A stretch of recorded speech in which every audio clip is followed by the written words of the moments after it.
I just got back from Atlanta. It was 107 degrees Fahrenheit. Hot as well. The worst thing is everyone comes up to me and they go, well, you must be used to this being from Africa. And no, I'm not. I'm from Africa, but that shit is hot. That was just, no. I was scared to go jogging because I thought if I ran out in the streets and fainted, wouldn't the local news love that? I'd be running and I'd fall down in the heat. They would have their vans reporting live. They'd be standing there going, so hot in Atlanta, even Africans are fainting.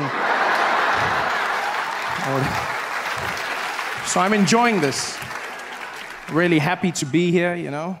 This is going to be good for us, I hope. I say I hope because I never know with stand-up comedy. It's just, you know, it's an awkward experience, I find. I'm always nervous. I find comedy is very similar to sex for me. Well, it's exactly like sex when you think about it. With me, the comedian, playing the role of the man, and you, the audience, the role of the woman. Because it's my job to satisfy you. And you just have to sit there.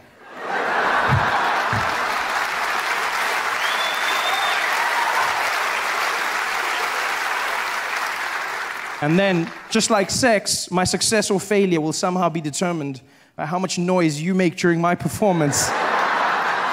Which makes it a one-sided affair, I feel, you know? Yeah, I mean, maybe you're the quiet type. I hope we have magic tonight. I hope we create something wonderful. I mean, for many of us, it's our first time together, and that means it might be awkward. I understand this. And if that's the case, I want you to know that I'll look into your eyes, I'll see that I'm freaking you out, and I'll stop. I'll stop, and I'll flip you back over, and we'll go back to the simple stuff. Okay? I've been in America for a few months now, and I'm really just thrown by the place. It's not what I expected at all. Different from the brochures and the pamphlets. There's many assumptions I had about America before I came here, and I've come to learn that those were wrong. For one, I just assumed people spoke English here. It's far from it. It's not, you know what, it's not so much the language, so much as the pronunciation of words that throws me off. It's just what Americans have done with the language. You guys have just, wow, you've done something. You've put 22s on the English language. You've got rims that just pimp my language. That's what you've gone with, you know? I don't understand. I was chatting to this woman downtown the other day. She came up to me and she wanted me to see something. I don't know what, though. She was like, oh my God, look over there. I said, look over what? She's like, over there. Look at that her. And I said, her? She's like, no, her. There's two of them? I understand nothing, even the small words, just the pronunciation, you know, small things that get you by. For instance, I pronounce the opposites of uncle as aunt. I say my aunt. Out here, you say my ant, which to me is an insect, which made me look like an ass when my friend told me his aunt died. And I was like, so what? There's tons of those out there. This is madness. Everything out here is different. Do you know how hard it is to learn when you come out here? You have to change everything. There's the measurement system, which is just, I mean, America, you guys have your own thing, the imperial system, you know? On my side of the world, we use the metric system, and by my side, I mean the rest of the world, you know? We have the metric system, which is, amongst other things, very efficient. It's a very simple process. You know, everything goes into each other. And out here, you have imperial, which is fine. I mean, I won't judge you. If you want to be imaginary, that's up to you. But I just feel like there's some consistency that's needed. Small things. Like, for instance, when we abbreviate our small measurement, milligrams, we use mg. Milligrams. Mg. Milligrams. And you guys have ounces. Ounces, which you then abbreviate OZ. There's no Z in the word, ounces. I don't know. That's pale in comparison to what you've done with pounds. That, for me, please explain to me how the abbreviation for pounds became LBS.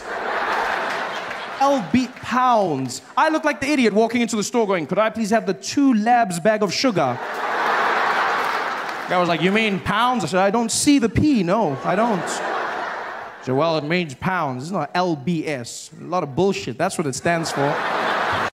Fascination with languages, your ability to pick up languages, you're always studying languages. What's it like to be in a country that has so many languages? It's been great.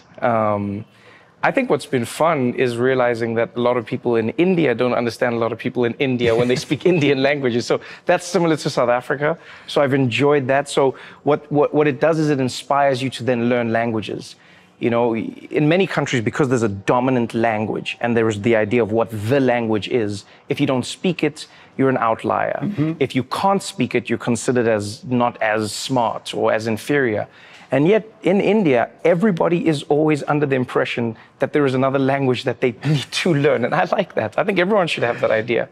So, you know, that's just, I think, an added element. Maybe it even contributes to how people see the world of computing, cybersecurity, coding, etc. Because these are languages. Right, that's true. You're learning how to communicate, whether it's in the world of AI or machine learning. You're learning a language. You're learning how to speak to a computer and learning what the computer understands from you. You're learning what the program understands and how you need to communicate with it better. And so maybe that's part of why it's becoming such a powerhouse, is because there's an innate understanding of the idea that somebody else may speak a different language. It actually made me wonder what part of India or what part of the business you think India will begin to drive. Because obviously for a long time, there's a part of America, you know, that has driven computing in the world. Right. And I wondered if, from your perspective, you've seen something that may be burgeoning in India where you go, I wouldn't be shocked if in 10, 20, whatever years, this part of where we see tech will almost be driven by India. One of the really interesting things that I think has happened here is the creation of this so-called India stack, India tech stack. And there are certain parts of technology, things like payment systems, things like healthcare, that in many countries, I don't think governments really want to entrust to the private sector, especially, say, governments in Europe, some governments around the Pacific. And India has created this with open source code in a way that makes it, as they call it, a digital public good. And it won't surprise me if that spreads. They've made it work at a scale that I don't think anybody previously had even dared to imagine, both in the percentage of people who are using it and in the number of people, literally hundreds of millions of people. So having conquered that here, I think that will move around the world. And I don't know that it'll reach everywhere. I don't think we'll see it in the United States. I don't think we'll see it in countries that are really comfortable with, say, private sector-based healthcare. Right. But if you want your healthcare to be provided by the public sector, then maybe you want the data to be provided by the public sector in that way as well. Any questions? What is my favorite what? What is my favorite kind of chair? Who said that? So, I will answer your question, but first, I would like to know from you, where do you get your weed?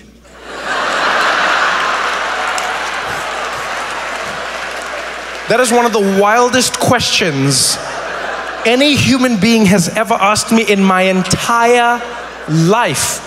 Are you saying like rocking chair or office chair? What are you looking for from me? I'm so intrigued by you right now. Like a rocking chair, or that's literally what you were asking me. Yo, those brownies are dope. Like, what kind of chair does he like? Like, I just want to know. I do like rocking chairs. My favorite chair is a swinging chair. Any chair that's suspended on like a chain and then swings, I like, but not a bench, the chair. Like, you know, it's just like you in the chair and then it swings. I like those, but I also like rocking. Any chair that moves when it's supposed to move is my favorite kind of chair. Yes. All the others I do not pay much attention to, but now that we've had this conversation, everywhere I sit from now on, I will think of you. What is your name? Oh, K-H-U-S-H-I, Kushi. I'll think every single time I sit. I will think of Kushi now. Did you say something? Did you get a house yet? Did I get a house yet? No, I didn't. I didn't. Thank you for asking.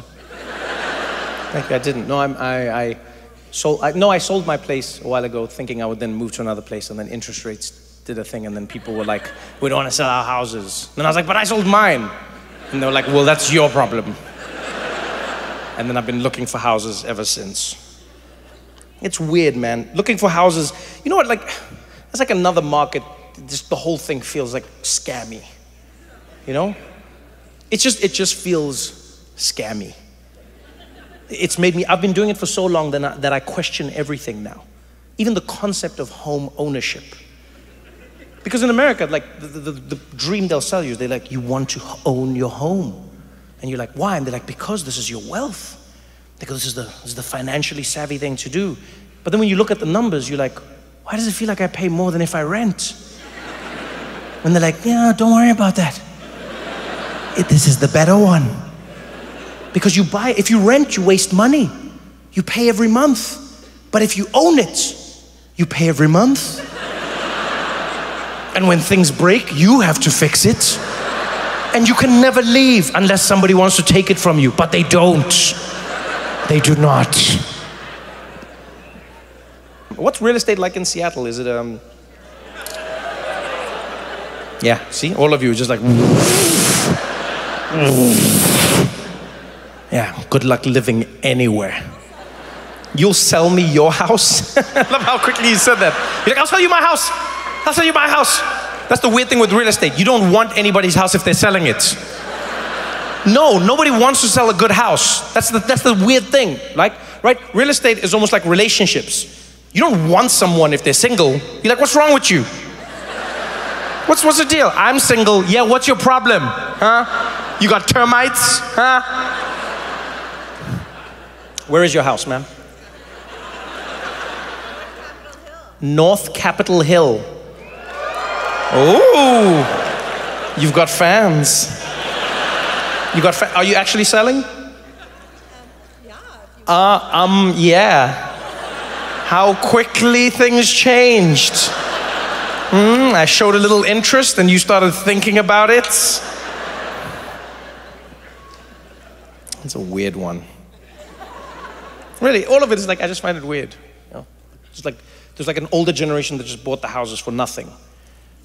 And then now the younger generation is like, we can't buy the houses. We don't make enough money. Do you remember the game show Who Wants to Be a Millionaire? That was an evil cackle. If you're young, I get why you laughed like that. If you're old, you're evil. Because I was like, no one can afford it. And that person was like, ha ha ha ha ha!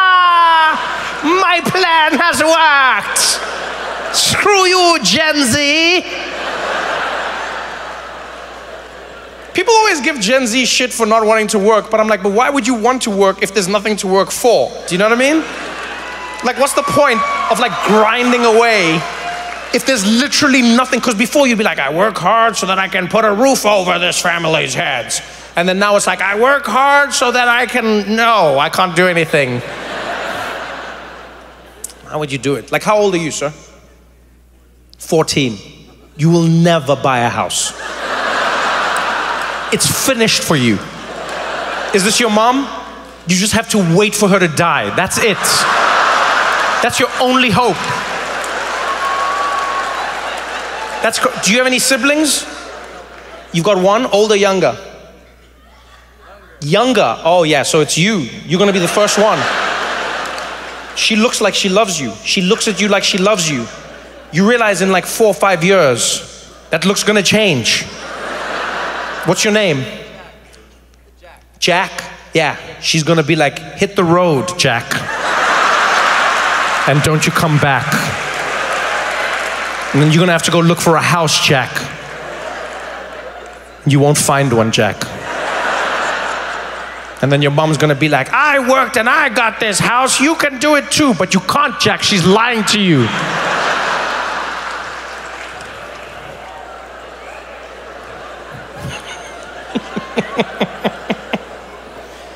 So you came with your mom to a show? That's super cool, man. Good for you, good for you. Hi, mom. Did you bring him or did he bring you? Wait, oh, you. She said, of course I brought him because he doesn't have any money.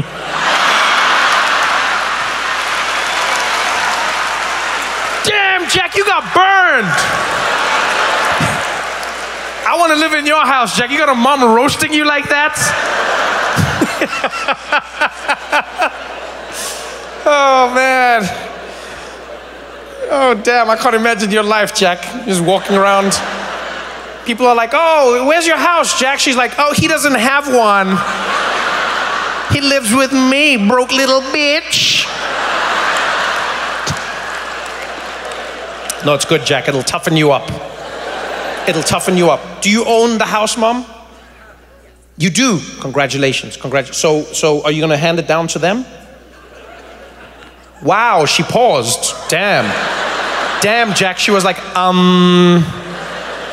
Damn, Jack. Say again?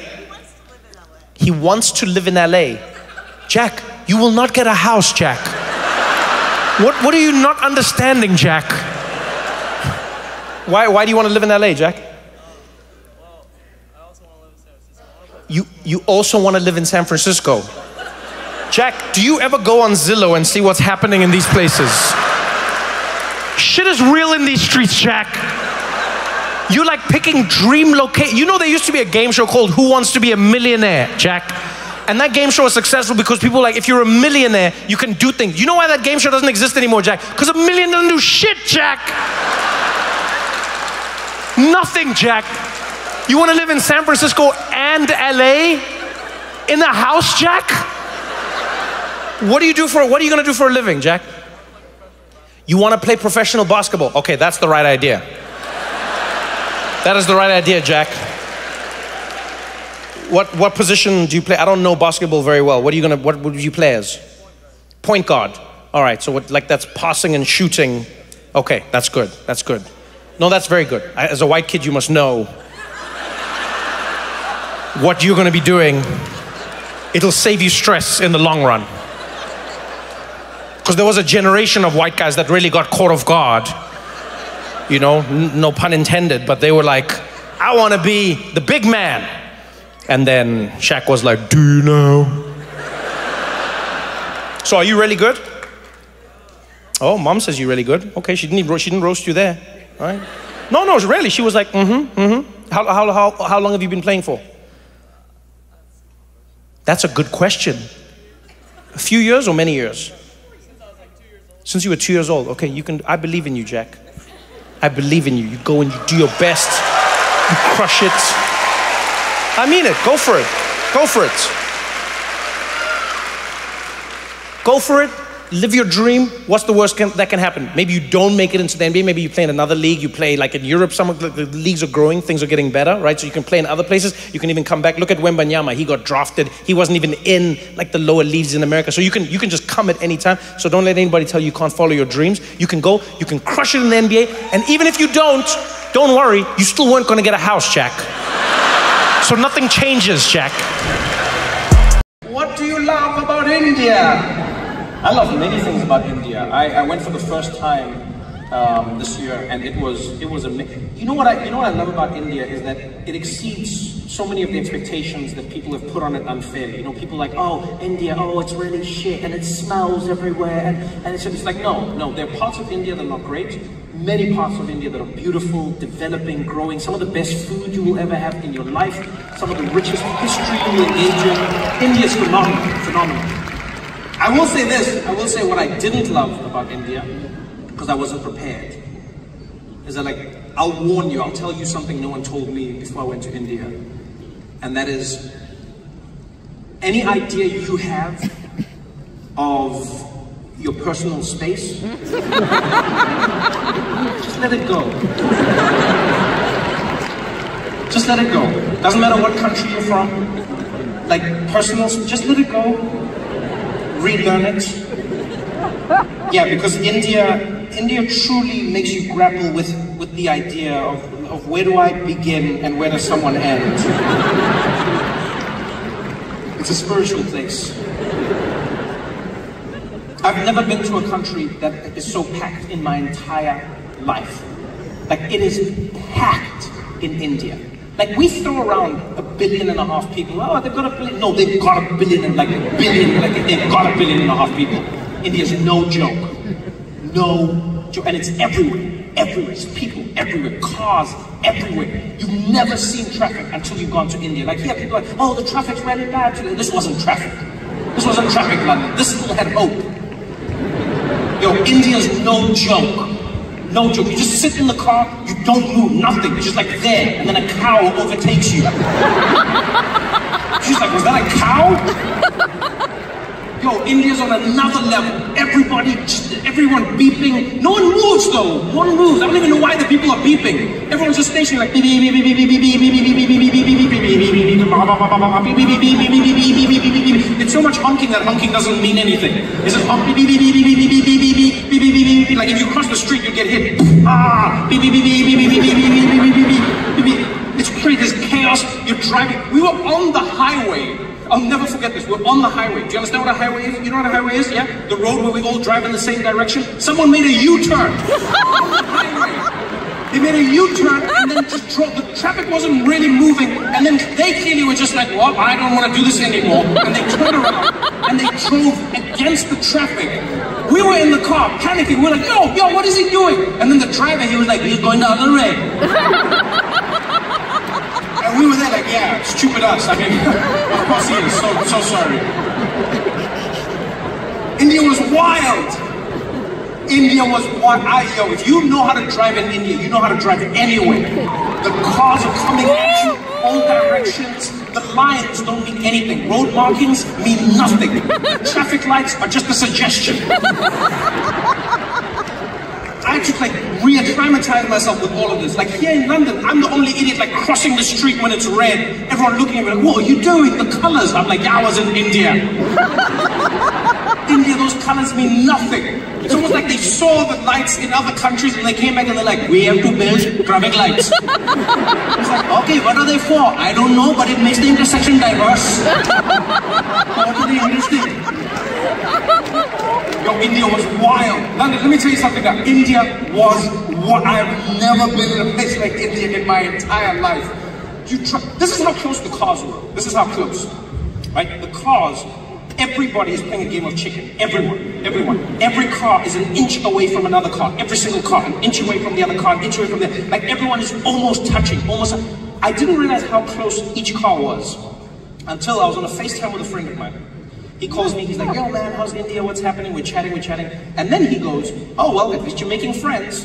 And I was like, what? And he's like, yeah, who's your friend? I was like, what are you talking about? And then you know how on FaceTime, your picture's small, right? Yes. I blow up my picture, everything he's seeing. And then I realized that there was a bus that was so close to us. It was so close to our van that there was a guy in the bus who was just in my FaceTime the whole time.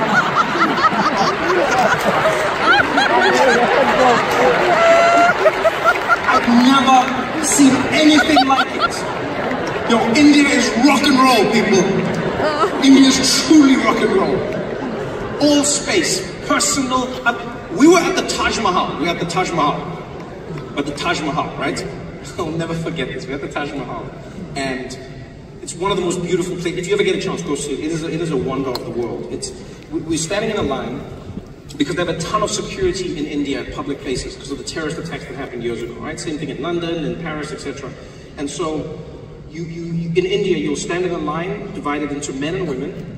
And then what happens is when you get to the end of that line, there's a metal detector. And then on the other side, there's a little podium that you have to stand on. And then there'll be like a man in military fatigues. And they'll wand you down with another metal detector. And then they search you. Very thorough, very thorough. So we're standing in these lines. Men, women. Standing there lined up. And we're lined up the way you normally line up, right?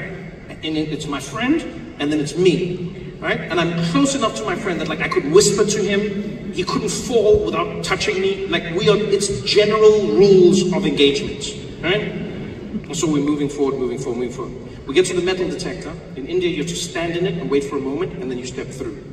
He gets into the metal detector. I'm behind him. I turn to say something to our friend who's in the women's line.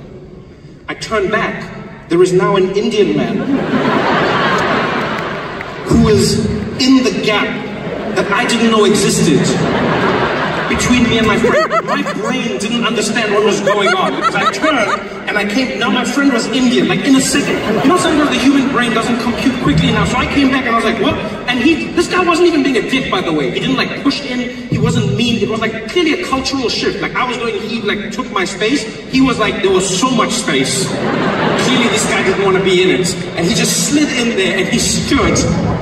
And he was just there. He was just there. I was so shocked at his magical appearance that I gasped. Like I audibly gasped, standing there, and he got in, and I was like, oh! And I think in that gasp, I created more space because two other Indian men slotted in between us. Yo, London, I have never seen anything like this in my life. Like in the space of one, there were four. Like literally, all of us, all touching. We're like connected as human beings. Like our breathing was synced. I could feel all of our heartbeats at the same time.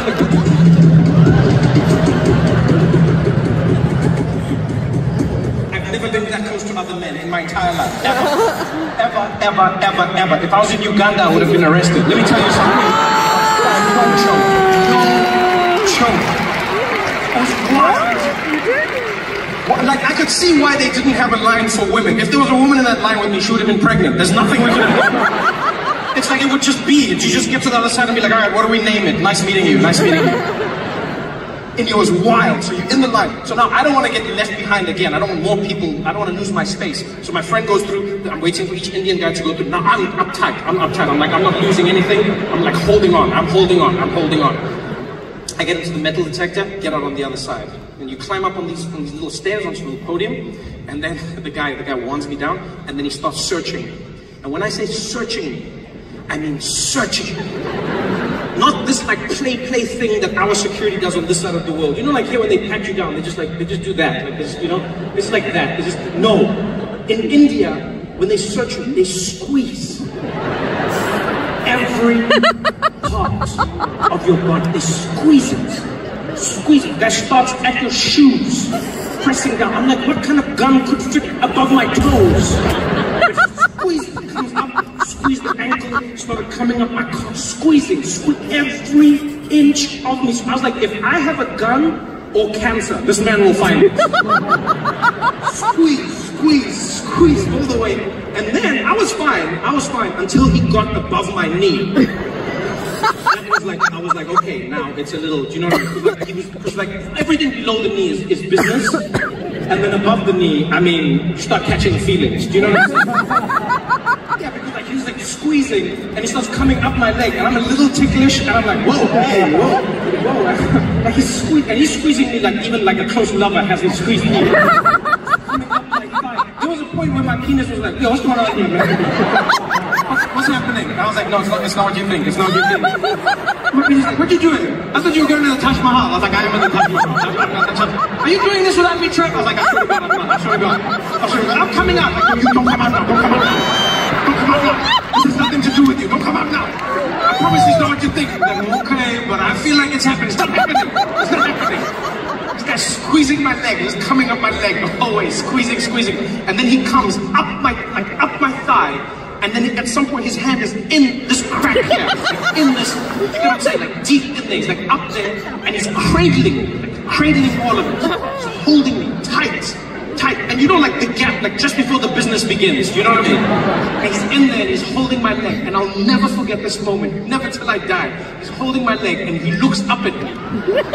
And he looks up at me from a position where he should have no power. He should have none whatsoever, and yet somehow he's managed to maintain all of it. And he looks up at me and he's like, where from? I said, what? And he's like, where from? I was like, I think it's from my father, technically. Is that how genetics work? I don't know. I think it's... He's like, what? No, you, where from? You, where from? I was like, oh, where am I from? South Africa. Okay. And then he moved to the other leg and squeezed it all the way down. Let me tell you something, London. I have thought about that man almost every night since then.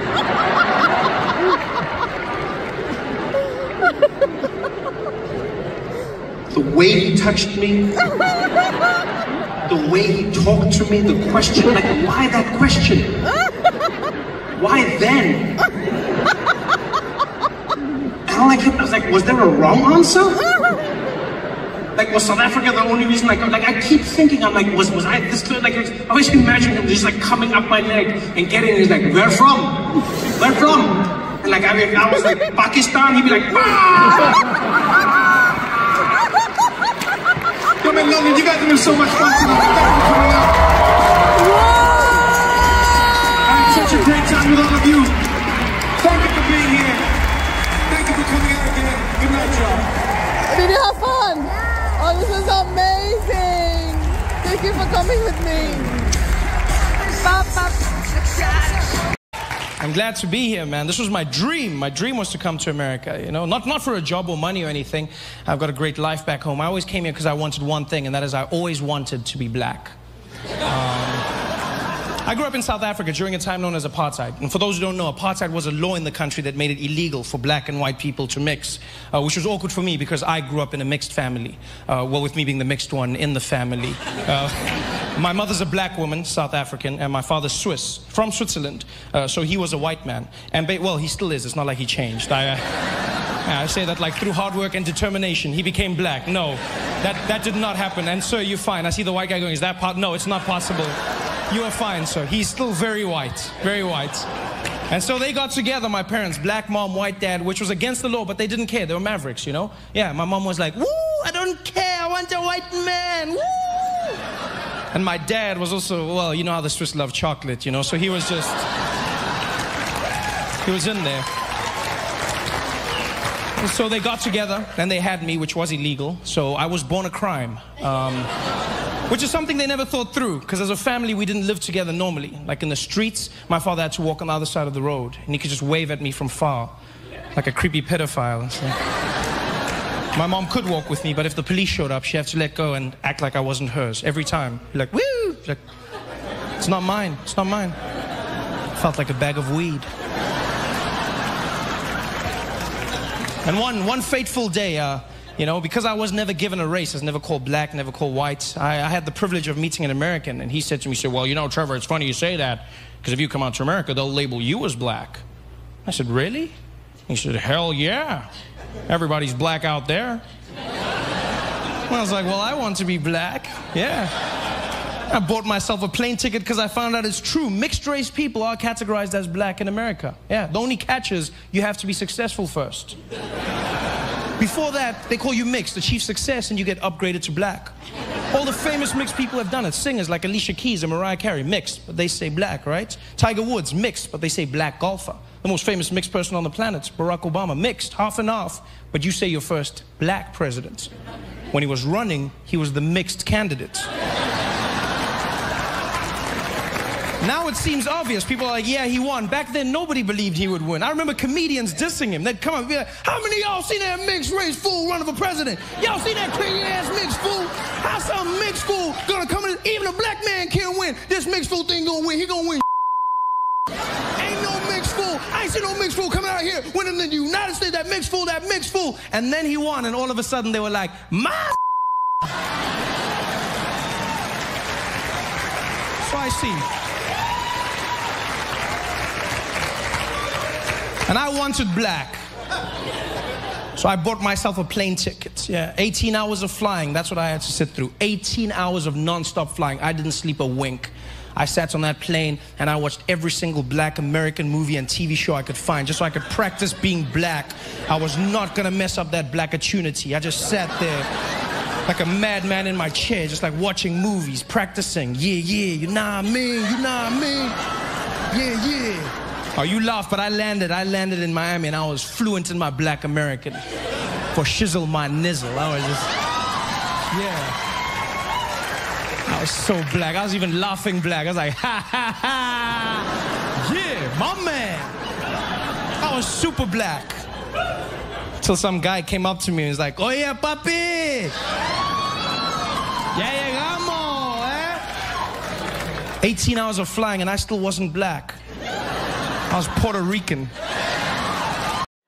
But the pilots are calm, they cool. You know, you get into the air, they start making useless announcements that you don't even care about, you know, just to give you that feeling that he knows what he's doing. You get up there as the seatbelt lights go, boom. Ladies and gentlemen, as you may have noticed, we've reached our cruising altitude.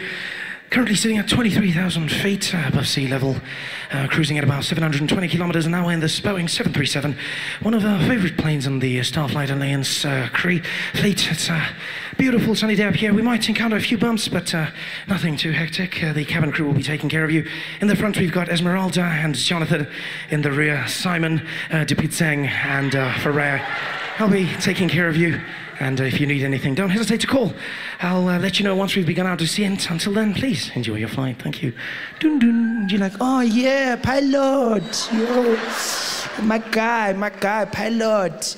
It's cool. It's cool. I just don't like the fact that they never let you know when something's gone wrong. It freaks me out because they trained to keep you calm no matter what's going on. And I noticed this because we hit turbulence. Coming into Joburg, there were hectic storms, and the plane started shaking, and you know, it wasn't like the calm turbulence. You know, that turbulence where people, you know, the knuckles get white when they're holding their, you know, and because you know, people try and act natural in the plane, they'll be like, and then they get to a point where they're like,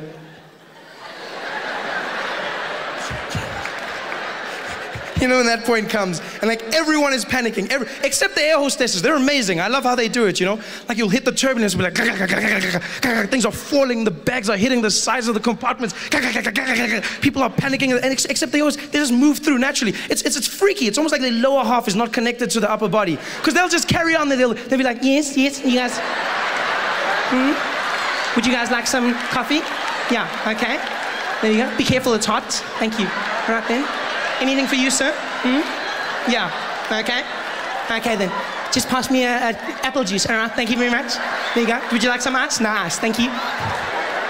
You know how they do it. And then the pilot has the nerve to come on. In the middle of the biggest storm ever, the plane is shaking, the wings are tilting slightly upwards. You think you're gonna die. And it's like, people are screaming. Ladies and gentlemen, we've encountered some slight turbulence. We'll ask that everyone return to their seats at this point and refrain from using the lavatories. Please note we will be flying at a high altitude to try and alleviate the problem. Also, keep your seatbelts fastened, and no hot drinks will be served at this time for your safety. Thank you very much, and I'll speak to you in a moment once we've gotten out of this bumpy patch. Speak to you in a moment. That moment might never come. He doesn't tell you this. When the nationwide flight lost an engine, the pilot said nothing. There, it just fell. Quiet. I don't want a pilot like that. I want someone who lets me know. I want to know before I'm going to die. I want to know. I want to say a prayer or two. I want to prepare myself, you know? I want to forgive everyone that I hate in the world. Give me a chance. Give me a chance. But they don't, pilots. No, they don't. I bet people who die in plane crashes don't even know they've died. It must be the worst feeling in the world. There's like a whole bunch of confused people popping into heaven like, poof. I swear these airports change all the time. I never know where to go. I'm like, are we in heaven? Oh, wow, I can't believe we made it, hey? I can't believe, wow, this is amazing. And there's St. Peter at the gates, and he's like, come forward, please, come forward. Come forward. She's like, here you are. I'm St. Peter. How about you? Yeah, I know, many people are shocked. Just come. I get that all the time. Just come. No, I just thought that, no, don't worry. Just come, please. Just wait till you see Jesus. Come.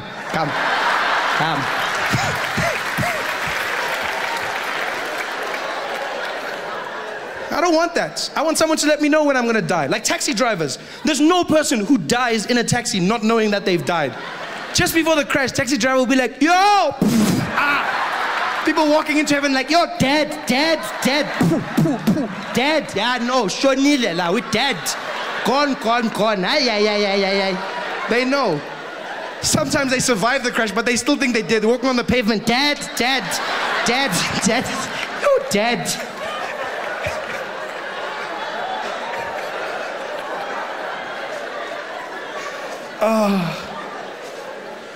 But luckily we did land safely in Johannesburg.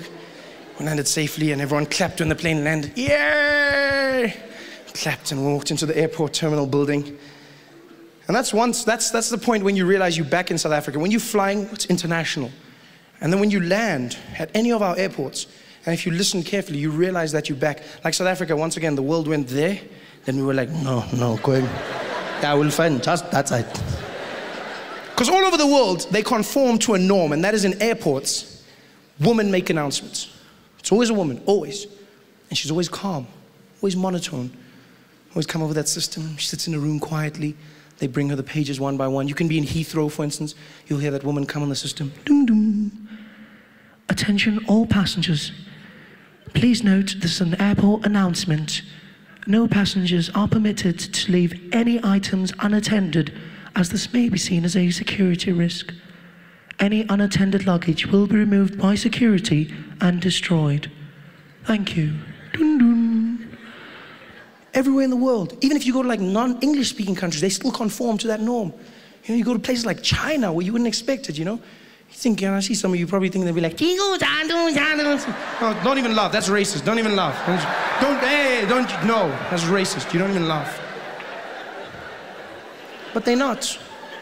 They're calm. It's a woman, still the same. She's just another language. She'll come on the piano and be like, dum dum.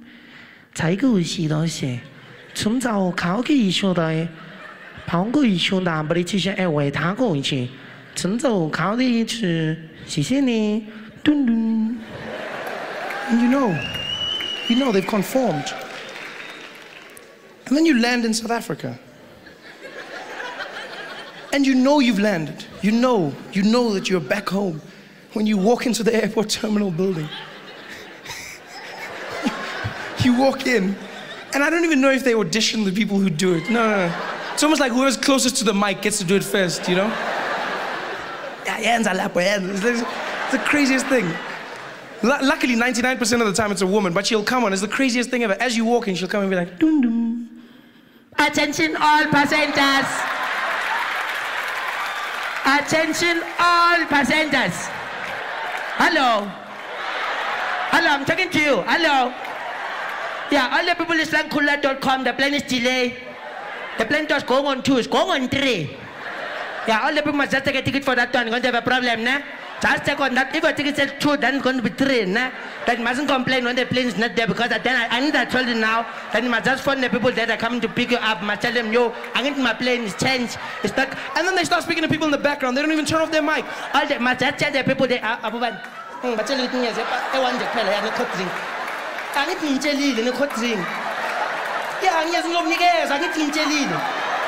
Yeah, it's chicken. Yeah, I'm for the drumstick. I'm for the press. It's drumstick. Yeah, I'm for the drumstick. Okay, yes, I'm 7. Okay. All the people is like one time. The gate is changed. It's not D2. It's C15. It's not D2. It's C15. If you can go to D2, oh, you can find nothing. Okay, bye-bye. But I need my chain.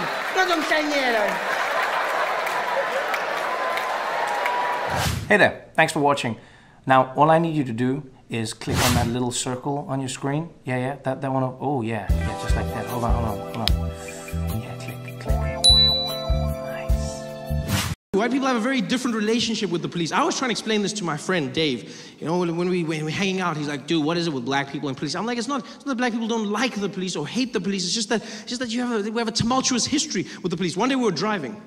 We're driving on the highway, and the police car pulled up behind us. And I got tense. I just got really tense. And he's like, dude, what's going on? I said, the police are behind us. And he was like, yeah, and? Did you do anything wrong? I said, that's not the point. Because it really isn't. For white people, that is the point. The police will send you to jail if you do something wrong. As a black person, you have a different relationship. The police may send you to jail just because. I know this because I was driving. I got pulled over by the police for the first time in my life in America. And already I'm not very comfortable when driving in the United States, you know. Not because of the other side of the road, but because of the other side of the car. I'm not used to that. You know, I always get into the car on the wrong side. I'll be shopping, and I'll come back to my car confidently, and I'll jump inside and put the things down, and then I'm like, ah. And then instead of getting out, I sit there. I always just sit there. Because I always think somebody's watching me, so I just sit there. And I act like I planned it all. Like, where is my driver? Where's my driver? He should have been here by now. Where's my... Oh, well, I guess I'll drive myself. I don't know why I do that. But I'm not comfortable. But you have to drive in Los Angeles. So I had a little rental car, and I'm driving on the freeway, and this police car pulls up behind me, and he drives behind me for a little bit, and then he flashes his lights. And I was like, oh, he probably wants to go past. And so I moved over to the middle lane, and then he came with me. And he flashed his lights again, and I was like, oh, come on, just go past me, man. Just go past me. And I went back to the fast lane. He came back with me, and he was the flashlight, and this time he's like, whoop, whoop, whoop, whoop, whoop. And I was like, yeah, go past. You keep doing with me, go past. Because I didn't think he was stopping me. I thought it was basically the vehicular equivalent of that moment on the sidewalk when you both don't know which way to go. I thought we were doing that with our cars, like, I thought that was happening. And clearly he thought that I was evading him in the most polite manner ever. Because he gets irritated and he's like, pull on the side of the road, pull on the side of the road. Now, I couldn't hear what the hell he was saying. I'm not gonna, which I think is part of the problem. I don't think it's fair that police have speakers on their cars and we don't. I think this is a recipe for disaster. That's the first step in mending relationships, is communication, people.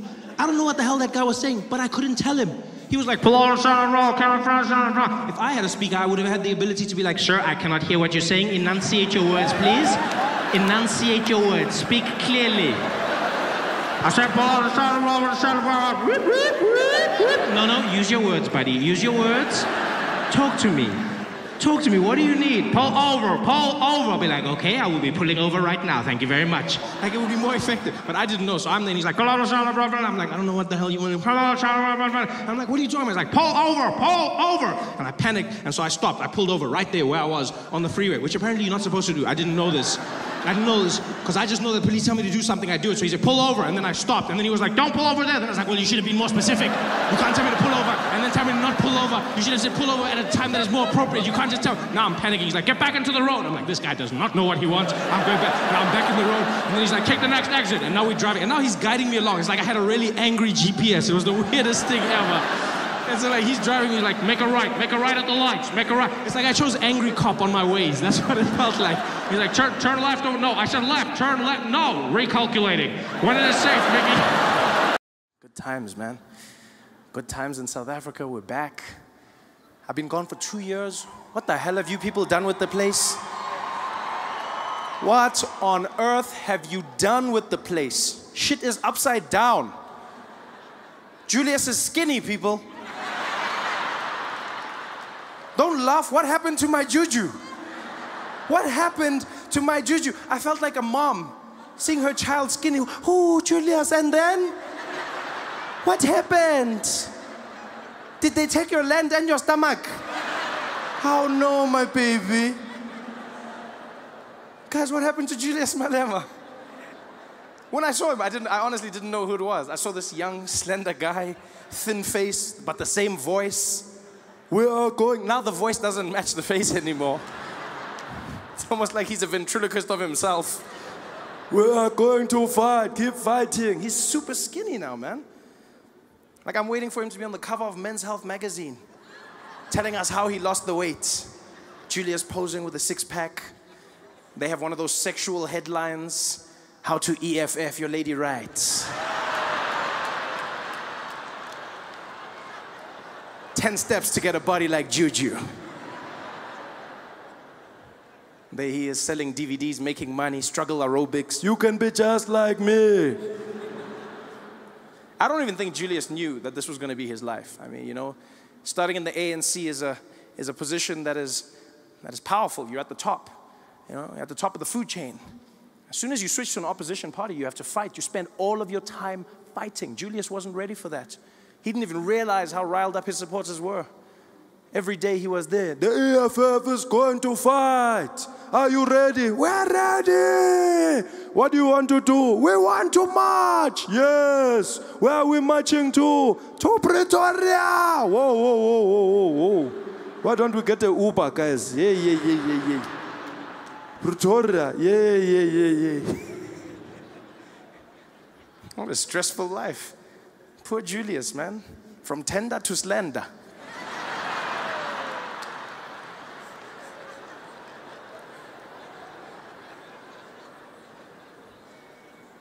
I miss it. I watch Parliament now again. I went straight into it, watching the vote of no confidence. I was so stressed. I don't know about you, but I was so stressed. I was like, please, please, please, please don't let Zuma go, please. Don't let Zuma go. My jokes, all of my jokes, please, please. Because I mean, I know I've got Donald Trump, but it's not the same, guys. It's not the same. I want Trump and I want Zuma in my life. I want balance. Balance. Because you see, the thing is, like South African politicians, they're crazy and they're fun, right? But they're benign. They're not dangerous. It's just fun and games. You know, I'm going to watch Julius. He's going to be there having his vote of no confidence, busy causing chaos. I love that watch. I watch that in America all the time. I don't think you understand. I don't know how to explain it to Americans, but it's so much fun. It's just Julius up there causing chaos every single day.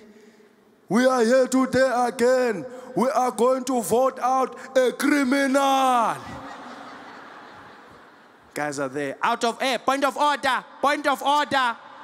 Point of order, Honorable Malema. Point of order. You can't say that. Retract. Okay, I don't want to get kicked out. I retract. I am here because we want to kick out a crook. Honorable Malema, retract. Retract that, Honorable Malema. Retract it immediately. I retract. We want to kick out the Menemene. Honorable Malema. Honorable Malema, retract. Retract. Unconditionally. Okay, okay. I retract. Unconditionally. Here's my question. Why do they have to keep calling the person honorable when they're doing crazy shit? There's people punching and fighting in parliament. Honorable member, stop punching. Honorable member, don't swear. Like, is that the rule? You have to say honorable member for whatever it is? Eh? A minister can be there shitting on top of the table. Honorable member, hey, skakaka, hey. Honorable member, ukaka mutafuleng. Honorable member, retract that feces now. Honorable member, retract that feces immediately. Retract that feces immediately, please. I retract. Unconditionally.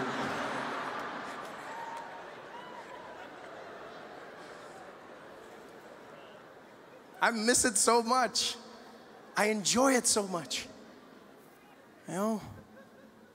I mean, there's people who ask me all the time, they're like, Trevor, but Donald Trump, I mean, yeah, nah, are you serious? He's crazy like the way you're telling us.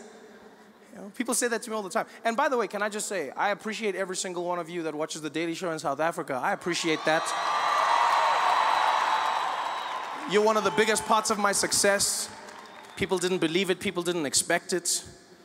They didn't even know. They were shocked. South Africa is the #1 largest market of Daily Show viewers outside of the United States. Americans didn't know what hit them. They were like, Trevor, I don't know if this is real, but we got, apparently there are like millions of people watching in South, does that look right to you? It's like, what does that mean? No, I mean, like, I didn't know, like, do people have that many TVs? Is that like a, do you guys have TVs? TVs, we have DSTV. Dalangati, ketchup. Full bouquets. Yeah.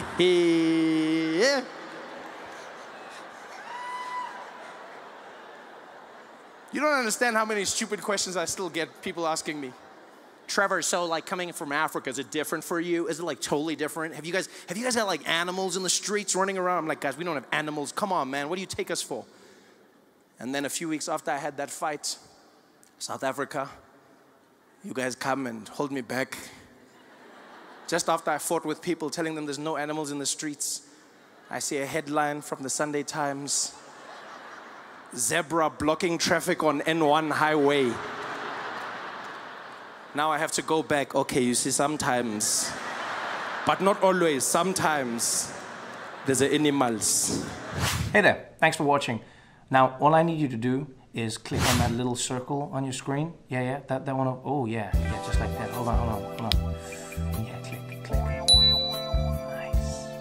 I don't complain anymore. You know, I genuinely don't. Because I've learned you complain everywhere in the world. Like when you travel, you realize how many people complain everywhere in the world. South Africa seems like we're crashing until you go to other places and they seem like they're crashing. I went to the UK. You think the UK is having a fantastic time. South Africans are like, oh, that's my dream. That's my dream. That's my dream if I can just go to the UK. Oh, the UK. Oh, wonderful place. Oh, I just need to go there. The motherland. Oh, just to touch the ground of my home. Oh.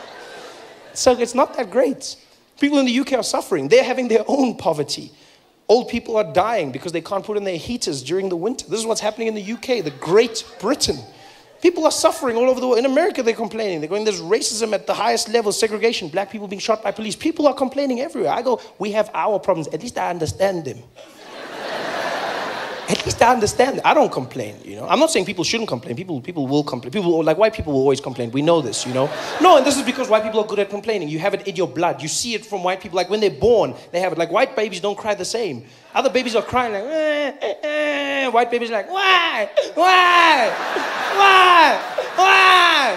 Why? Why? White people have it in their blood. It's part of who white people are. And it's just the thing. It's not a bad thing. It's just a thing, you know.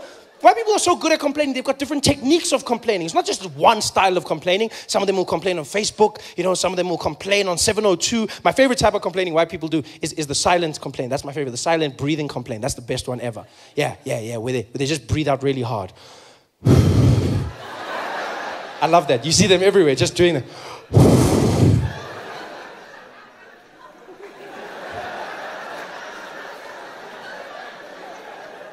The best is it almost multiplies by more than what it is when two of them see each other. That's it, like it becomes a powerful thing. I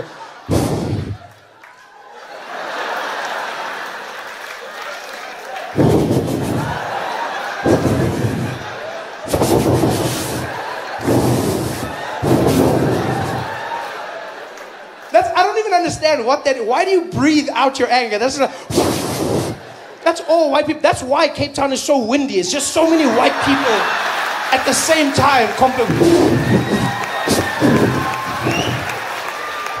That's all it is. But I've learned people complain overseas. I understand, everyone complains. You know what I hate though? Is when someone complains about my country. I hate that more than anything in the world. Yeah, because you know what? There may be problems, but it's my country. As my mom always said, this is my I'll solve it myself. That's how I work. Because I was in the UK and this guy, we had a conversation. Started nicely and then took a left turn. In the middle of the conversation, he goes, yeah, that's really interesting. But you know what your problem is, Trevor? You know what your problem is in South Africa, yeah? You know what your problem is? I said, no, but you'll tell me, won't you? So yeah, I'll tell you, Trevor. I'll tell you what your problem is. In South Africa, you've got too much crime. That's the problem. Too much bloody crime. Yeah, crime and vuvuzelas. That's your problem. That's a crazy, like, he didn't even pause when he said crime and in the same sentence. Crime. He didn't walk away. He didn't go like, crime, that's the problem. Oh, you know what? And no, he went crime and vuvuzelas. Like in equal measure, these are the plagues of our nation. Like every day we battle crime and like mothers are seeing their children leave the house going, Temba, be careful of the crime. Nama vuvuzela, yes? Look after yourself, boy. It made it sound like every day in South Africa, people are getting shot randomly in the streets. They're like, hey!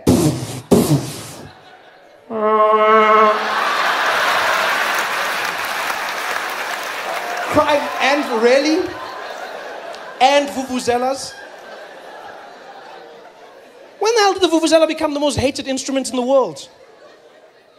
I don't understand how this happened. I don't understand how we allowed this to happen as South Africans. We just bowed down to the world. They're like, oh, the vuvuzela horrible. We're like, we're sorry. So no, I will not. I stand up for my vuvuzela. You know why? We don't have a vuvuzela problem. We never had a vuvuzela problem. Because before 2010, there was no vuvuzela problem. After 2010, we haven't had a vuvuzela problem since, yeah. During the World Cup, we didn't have a vuvuzela problem. We had a foreigners blowing vuvuzela problem. That's what we had. In South Africa, we should have a thing where you have to have a license to blow vuvuzela. You can't just come here not knowing vuvuzela etiquette, blowing it randomly. The English fans, the Spanish fans, middle of the day, there they are, 9 a.m. What are you doing? It's so much fun. It's wrong. What are you doing? It's fun. But it's my dad's funeral. Yeah, but still, it lightens the mood, doesn't it? We'll miss him. Like, what the hell are you doing? These guys blew vuvuzela. Then the world was like, oh, South African vuvuzela. No, South African vuvuzela in the wrong hands. That's what it is. That's what it is. Vuvuzelas don't make noise. People with vuvuzelas make noise. It's the wrong people. You know who should be blowing vuvuzelas? Qualified, skilled practitioners. Chiefs and pirate supporters. That's who should be blowing vuvuzelas. Because there's never a problem with them. You watch them at those games. You watch them. There's always one guy in a corner. One guy. A mysterious man. You don't know where he's from, nor where he's going. He almost just pitches up in the stadium by himself. And there he is with his vuvuzela. He's got those little mining hats that they've designed. You know, his uniform is like the Pirates logo, but it's painted on his stomach. He doesn't wear a shirt.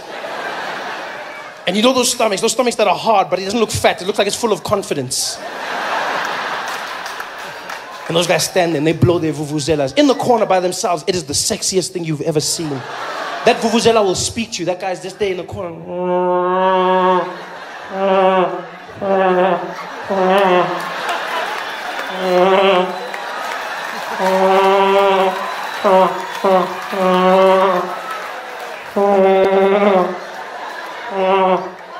It's so sexy.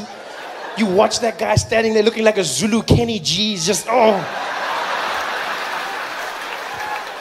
How are you going to hate on the vuvuzela? That's the best instrument in the vuvuzela is us. That's the sound of Africa. That's, you know, that's what I picture out on the Serengeti. On one of those like National Geographic shows. David Attenborough commentating. And as you look out, far into the distance of the African bushveld, you can vaguely make out the silhouette of the South African vuvuzela.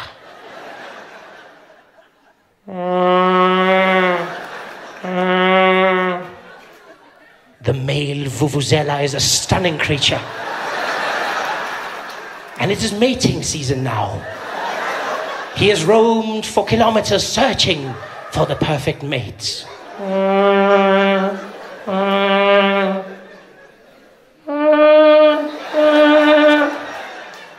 He has found her. The two vuvuzelas slowly begin the mating ritual.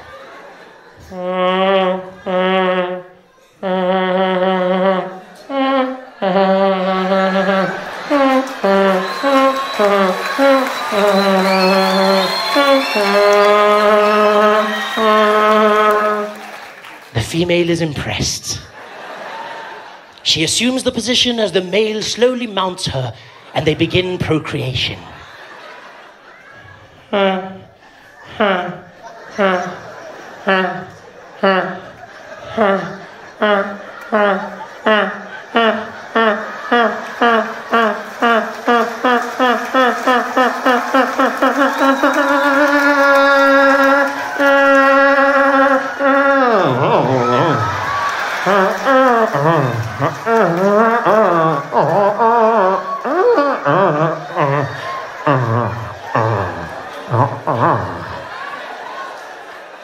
The male is finished. He slowly moves away from the female. She seeks out for his approval and affection.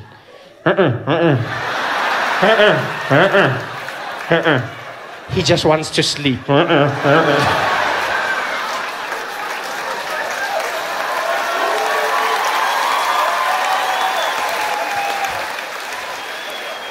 are you gonna hate on the vuvuzela? I love that. Hey there, thanks for watching.